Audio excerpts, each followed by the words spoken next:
बिस्मिल्लाहिर्रहमानिर्रहीम इय्याका नअबुदु व इय्याका नस्तईन। आज मैंने FI इंक्वायरी के अंदर हिस्सा लिया और मैंने आपको कल भी बताया था कि जो FI इंक्वायरी है ये ज़रूर करें, लेकिन इसमें साबित होगा इंशाअल्लाह कि कोई कानून पाकिस्तान का मैंने नहीं तोड़ा। जो सीक्रेसी एक्ट होता है पाकिस्तान का वो इसके अंदर बिल्कुल मेरे पे लागू नहीं होता, और वही मैंने बातें आज वहाँ जाके की। मैंने उनको समझाया कि जो साइफ़र होता है, साइफ़र एम्बेसडर जो भेजता है फॉरेन ऑफिस में, वो जिस खुफिया कोड में आता है वो फॉरेन ऑफिस में रह जाता है। जो prime minister, president, army chief,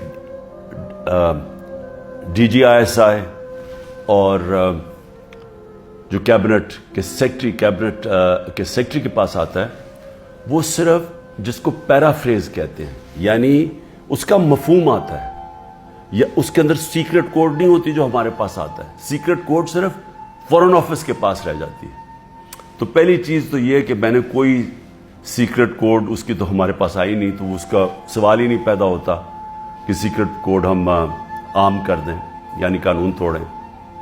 दूसरी चीज़ मैंने उनको ये समझाया कि जो प्राइम मिनिस्टर होता है वो नेशनल सिक्योरिटी काउंसिल कॉल कर सकता है। नेशनल सिक्योरिटी काउंसिल में सारे सर्विस चीफ्स होते हैं, army chief, air force, joint chief और नेवी के चीफ, ये सब बैठे होते हैं उसमें। और उसमें फिर हमारे फॉरेन ऑफिस भी होता है और हमारे जो सीनियर मेंबर्स होते हैं।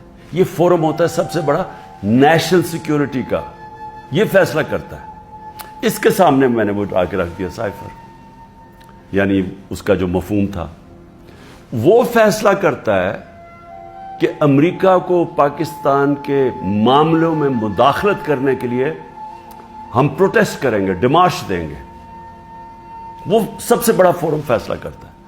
तो जब उसने फैसला कर दिया डिमार्च देने का, तो ये भी आज किस चीज पर डिमार्च देना था, क्योंकि उन्होंने धमकी दी पाकिस्तान के प्राइम मिनिस्टर को, एम्बेसडर को उसने धमकी दी डोनाल्ड नूर के, अगर इसको हटाओगे नहीं तो पाकिस्तान के लिए बड़ी मुश्किलात होंगी। ये था उसका।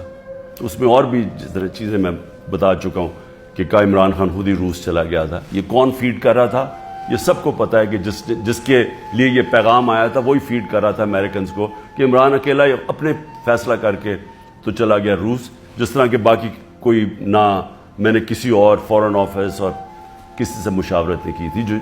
जो एम्बेसडर अरशद मजीद कहते रहे कि ये गलत है, क्योंकि सबको पता था, इस 1 महीने पहले से पूरा प्लान बना हुआ था वहाँ जाने का रूस का।